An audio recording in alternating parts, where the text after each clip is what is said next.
Allahümme salli ala Muhammed ve ali Muhammed. Euzu billahi mineşşeytanirracim. Bismillahirrahmanirrahim. Ve bihi nesta'in innehu hayru nasirin ve mu'in ve sallallahu ala rasulihil emin. Rabbi şrah li sadri ve yessir li emri ve ahlul ugdeten min lisani yefkahu kavli bi hakki Fatime ve abiha ve ba'liha ve beniha ve sirril mustevda'i fiha. Allahümme salli ala Muhammed ve ali Muhammed. Həzrəti Fatimə, Həzrəti Peyğəmbərin gözünün nuru, qəlbinin meyvəsi, Allahın dəyərlisi, Allahın əzizi, Həzrəti Əlinin sevimlisi. Bu mübarək xanımın Mövlud günü Allah sevərlərin dəyər tapan günüdür.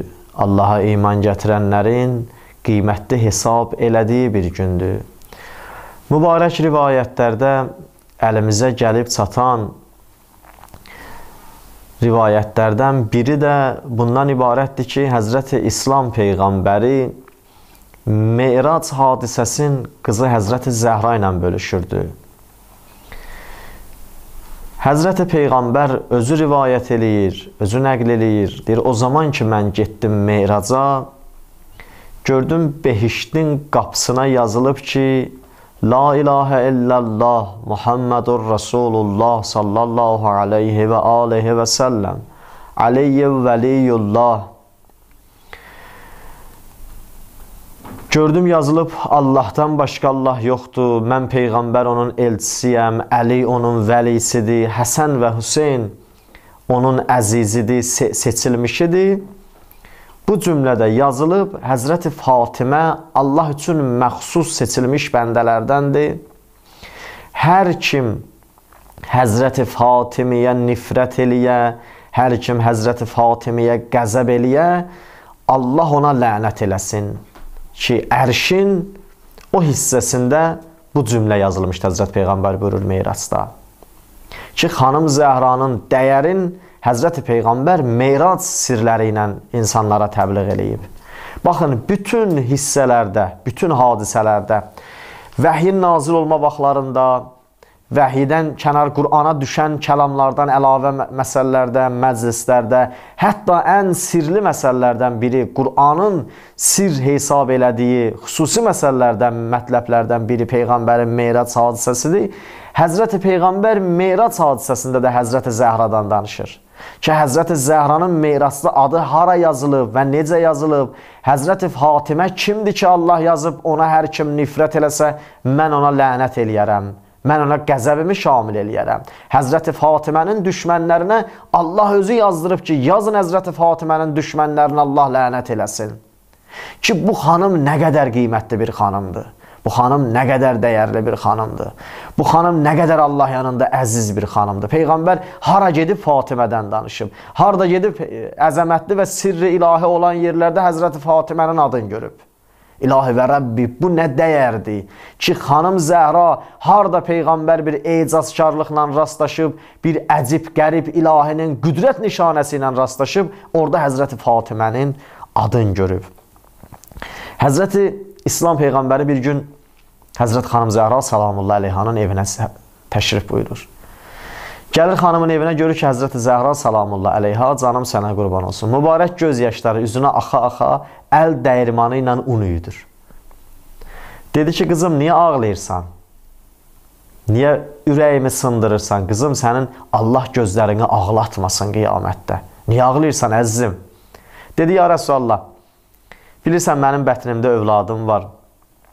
Bu biraz mənə çətin gəlir. Un ki, mən üyüdürəm əl dəyirmanında, biraz əziyyətim var. Din Həzrət Peyğəmbər dedi ki, qızım, and olsun Allaha, Allah istəsə birdən, o əl dəyirmanın sən ona əl vurmadan da onu işlədər. Amma Allah istəyir səni bu əziyyətlə, bu zəhmətlə sənə xüsusi mükafatlar verə, sənə xüsusi dəyər verə, Allah sənin məqamını daha da ucalda. Peyğəmbər mübarək əlləri ilə əl dəyirmanın ki, bir dövrə fırlatdı, əlini çəkdi, öz-özünə ki, başlayırdı işləməyə. Həzrət Peyğəmbər dedi ki, aram ol, ta ki dayandı. Dedi, qızım, and olsun canım əlində olan Allaha, mən ki əlimi vurmuşam, o dəyirman, əl dəyirmanı ki, öz-özünə fırlanır, dövrəsindədir. Tamamı yer üzündə nə qədər dən var, hamısın üyüdər, bir an fasilə eləməz. Ta ki bunu Allah istəyə. Dedi, qızım, Allah sənə bu yolda əziyyət verməklə istəyir sənə qiymət verə. Həzrət Peyğəmbər başladı qızı Zəhranın timsalında, qızı Zəhranın ünvanında istədi ev işləri görən xanımlara neyniyə? Peyğəmbər tövsiyəsini eləyə. Və bunların dəyərin istədi insanlara aşdıya. İstədi evdə əziyyət çəkən xanımlar üçün Peyğəmbər Allah yanında nə qədər dəyərlidirlər onu təqdim eləyə. Baxın, bu da Həzrəti Fatimənin ünvanından sərgilənib. Bu mübarək sözlər ki, evdə iş görən xanımların Allah yanında dəyəri nə qədərdir, bu da Fatimənin qapısından paylanıb insanlara. Baxın, bu xanımın bərəkətindən nə qədər danışsan yeri var, nə qədər kitablar yazılsa yeri var, nə qədər nəşriyyatlar işləsə bunun yeri var. Xanımların ev işlərində gördüyü işin Allah yanında nə qədər hörmətli olduğun, xanımların hansı işi görsə Allah yanında dəyərli olar, bu da Həzrəti Fatimənin evindən paylanır. Həzrət Peyğəmbər buyurdu ki, qızım, o xanım ki evində çörək bişirər, tər axıdar, Allah onunla cəhənnəm arasında rəhmətindən 7 xəndək qazdırar. Yəni, bu misalda məqsəd budur ki, Allahın rəhmətindən 7 xəndəyin mənası budur ki, yəni heç vaxt cəhənnəm odu ona yaxınlaşmaz. Ta ki, o xanım ki, əqidəsi ola, evində ailəsi, uşağı üçün çörək bişirə, o istidə tər tökə, Həzrət buyurur, Allah onunla cəhənnəmin arasında 7 xəndək qazdırar. Qızım, o xanım ki, deyir, evində qabların yuyur, qazanın yuyur, Allah onun xəta və günahların yuyar. Qızım, o xanım ki, evdə soğan doğrayar, soğan soyar, onun o soğanın təsirindən gözləri yaşarar, Allah onun əməl dəftərinə, Allah qorxusundan ağlayanların əməlin savabını yazar. Allah qorxusundan ağlayanların savabı nədir? Mübarək Peyğəmbərin rivayətlərində gəlib ki, Allah qorxusunda dünyada ağlayan gözlər Allah qiyamətdə ağlatmaz. Allah qorxusundan ağlayan gözləri Allah məhşərdə yandırmaz. Allah qorxusundan dünyada ağlayan gözlərin Allah sahibinə böyük mükafat verər, behişdə xüsusi onlara yer verər. Deyir, qızım, hər bir xanım ki, evdə soğan doğrayar, gözləri yaşarar. Allah onu Allah yolunda, öz yolunda, dünyada göz yaşı tökənlərin göz yaşı ilə bərabər eləyər. Qızım,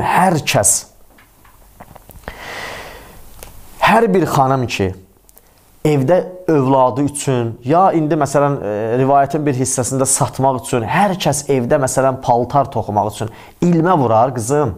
O xanım ki bir ilmə vurar, Allah onun hər ilməsinin savabını ondan bir günah uzaqlaşdırar, onun əməl dəftərinə bir savab yazar.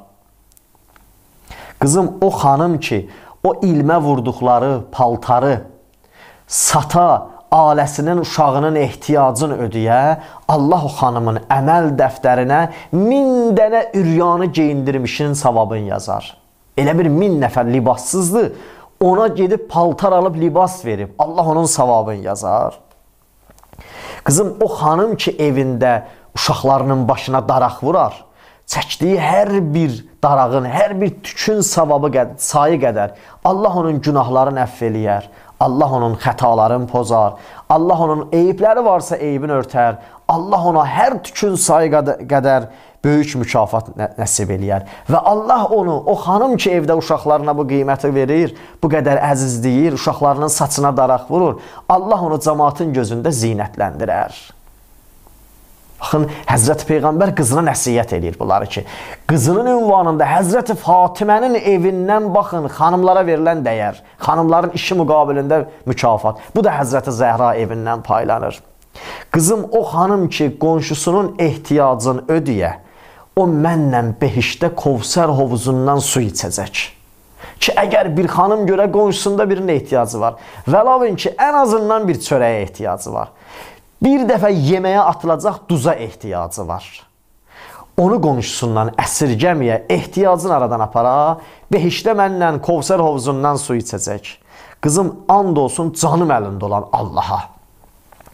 Əgər ərin səndən narazı ola, sən o halda dünyadan köçəsən, sənə namaz qılmaram. Bilmirsənmi bəyəm, ərin razılığı Allahın razılığıdır. Ərin narazılığı Allahın narazılığıdır. Baxın, evdə xanımın əri müqabilində onun narazılığın Peyğəmbər başa salmaq üçün ən qiymət verdiyi xanım Həzrəti Zəhraya buyurur ki, qızım, əgər birdən ərin səndən narazı olsa, sən bu halda öləsən, baxmayaraq Fatimə, sən mənim üçün kimsən, Fatiməsən, ərin səndən narazı olsa, sən dünyadan köçsən, sənə cənazə namazı qılmaram. Allahın razılığı ərin razılığı iləndir. Allahın narazılığı ərin narazılığı iləndir. Amma əlbəttə, ərin də narazılığı gərək yerində ola. Allahın istəyi ilə Həzrəti Peyğəmbərin mübarək sözündə məqsəd budur ki, o ər ki, Həzrəti Əli idi, heç vaxt Allah istəməyən şeyi səndən istəməz. Heç vaxt Allahın bəyənmədiyi şeyi sənə təklif eləməz. Heç vaxt Allahın istəmədiyi şeyi səndən tələb eləməz. Yəni, bu razılıqda, bu rizayətdə, Allahın rizayəti ilə səndən bir şey istəyən, yəni Əli, sən indi onun müqabilində o şeyləri qəbul eləməyəsən, ondan üz dolandırasan, biləsən ki, yəni səndən Allah narazıdır. Allahın səndən xoşu gəlmir, qızım sənə cənazə namazı qılmaram. İstədi deyə Həzrəti Fatimə, bu misalları sənin ünvanında deyirəm. Sən ki, bu qədər əzizsən mənim üçün, sən ki, bu qədər dəyərlisən Allah üçün. Yəni, sənin dəyərin budur ki, Allah səndən mələklər içində iftixar eləyir. Belə bir xanım, əgər sən haqq və əqidəsi yerində Allahın rizayəti ilə ərin narazı salsan, səndən də mənim razılığım olmaz və sənə də mən cənazə namazı qılmaram. Əlbəttə, Həzrəti Fatimə bu işlərə mürtəkib olmur, Həzrəti Fatimə bu işləri görməz, amma Həzrəti Peyğəmbər istəyir ümmətin qadınlarına qızının ünvanında evindən neynəsin, dəyərləri bəxş eləsin. İstəyir qızının evindən insanlara həqiqəti bəxş eləsin. Bu Həzrəti Fatimənin bərəkətinə baxın. Bu xanım Zəhra salamullah həyatında nələr baş verib ki, Həzrəti Fatimə salamullah əleyha xanımların gördüyü işin mükafatın belə Allah onun evindən Peyğəmbərin mübarək dilindən sərgiləyir. Allah onun evindən Peyğəmbərin mübarək dilindən insanlara bəyan eləyir. Bütün xanımların işlərinin dəyərini tapmaq istəsə, Peyğəmbər istəyirdi bunu deyə. Bütün xanımlar evlərində gördüyü işlərin dəyərini tanımaq istəsələr, mənim Həzrəti Zəhra evində Peyğəmbərin öz kəlamı, mənim Zəhra evində Zəhraya buyurduğum sözlərə diqqətlə qulaq assınlar. O ər ki, razılıq və narazılığın həqiqətini başa düşmək istəyir, onda baxsın, görsün, mənim Əli evində Əliyə dediyim sözlərdə nələr var. Mən Əliyə hansı nəsiyyətlər eləmişəm? O xanımlar ki, övladı üçün əziyyət çəkir, əri üçün əziyyət çəkir, ev üçün əziyyət çəkir, evin bu işlərinə diqqət edir. Bunların hamısının qiymətini insan istəsə gərək bilə, baxa Həzrəti Fatimə evinə. Həzrəti Fatimə evində nə cür idi? Həzrəti Fatimə evində hansı işləri görürdü? Həzrəti Fatimə evində nə iş görmüş ki, o ev mələklərin daim gediş-gəliş yeri idi. Həzrəti Fatimə əri üçün nə iş görmüşdü? O ev mələklərin daim gəliş-gediş yeri idi. Həzrəti Fatimə balalarına nə məhəbbət sərgiləmişdi? Allah o evdən iftixar edirdi. Həzrəti Peyğəmbər o evdən iftixar edirdi. O evdə xanım Zəhra nə məhəbbət sərgiləmişdi? O evin övladları Həzrəti İmam Həsən, İmam Hüseyin, Həzrəti Zeynəb oldu. Bu evdə hansı məhəbbət sərgilənmişdi ki, Allahın əbdiləri bu evdən çıxdılar? O evdə hansı məhəbbət sərgilənmişdi ki, Allah yolunda hər şeyin qurban eləyənlər bu evdən çıxdılar? O evdə hansı məhəbbət dünyaya bəxş olunmuşdu ki, o evdən Allahın sevimliləri çıxdılar? O evdən Allah yolunda bütün insanlara Allah sevməyin yolunu öyrədən insanlar çıxdılar. Bu ev Həzrəti Fatimənin evidir. Bu ev Həzrəti Fatimənin tərbiyə verdiyi evin bərəkətidir. Bu ev vəhyin nazil olduğu bir şəxsiyyətin gəlib o evdən insan dəyərini qiymətləndirən bir evidir. İlahi, bu ev Həzrəti Fatimənin evidir, sən özün şahidsən. Bu evi sən bizim üçün nümunə qərar vermişsən. İlahi və Rəbbi, Həzrəti Fatimənin evinin bərəkətindən tamamı müsəlmanların evlərinə lütf elə. Vəssalamu aleykum və rəhmətullahi və bərəkatuhu.